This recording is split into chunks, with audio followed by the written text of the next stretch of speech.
This is Emily Oak's Comm 101 informative speech action.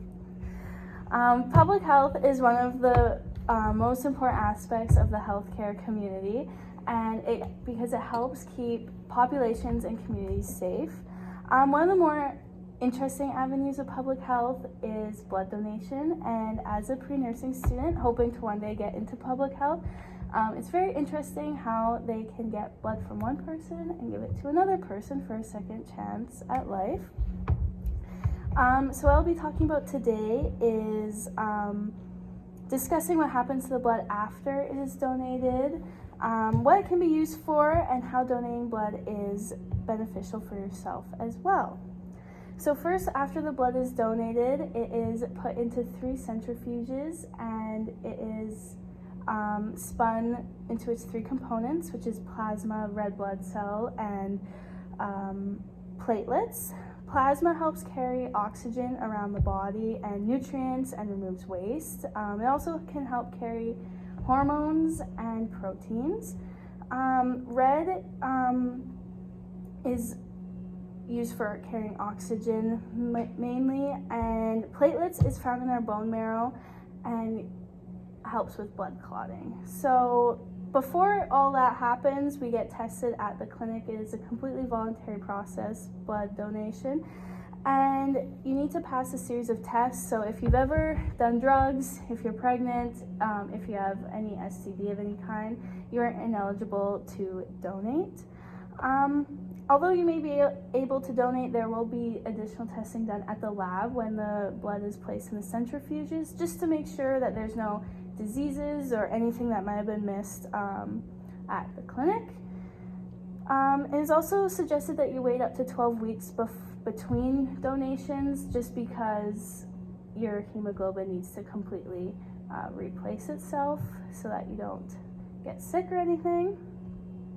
So now that we know what happens to the blood after it's donated, we need to know what happens when all the blood is donated or sorted, and what it's used for in the hospital. So the blood is given to patients that need it. Obviously, they've lost large volumes of blood, possibly from trauma, surgeries like childbirth, or like car accidents, things of that nature.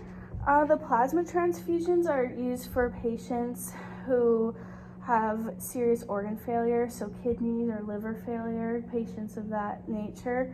Red blood cell donations are used for patients that can possibly be anemic, so it means that they have a low red blood cell count and they're not getting the proper oxygen to their bodies, which can cause fainting and just decrease oxygen all around the body, especially to the brain.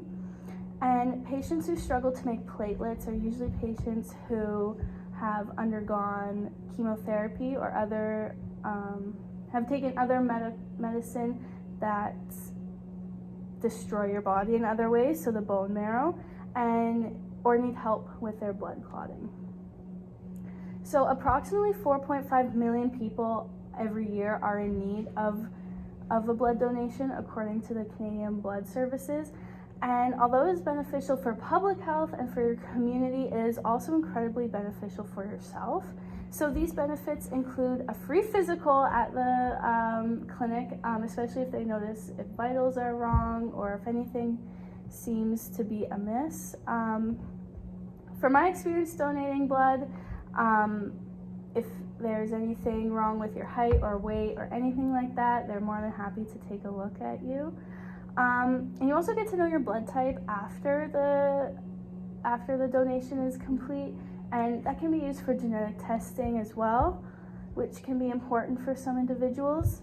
The heart and the vascular system also benefit greatly from a blood donation. So when you take out blood from your body, it decreases the viscosity of the blood, reducing the risk of a stroke, a blood clot, or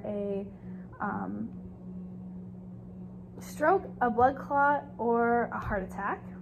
And these benefits are more apparent in men because women have a menstrual cycle, so they do shed that excess blood that isn't always needed. And Our bodies all produce blood at different rates, so the replenish factor is different for everyone.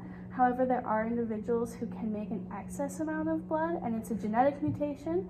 So those individuals that donate blood is greatly appreciated all the time because they can donate more often, more frequently.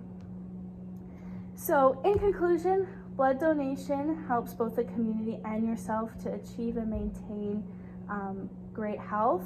And blood is always going to be in high demand. So please go donate blood and give someone a second chance at life.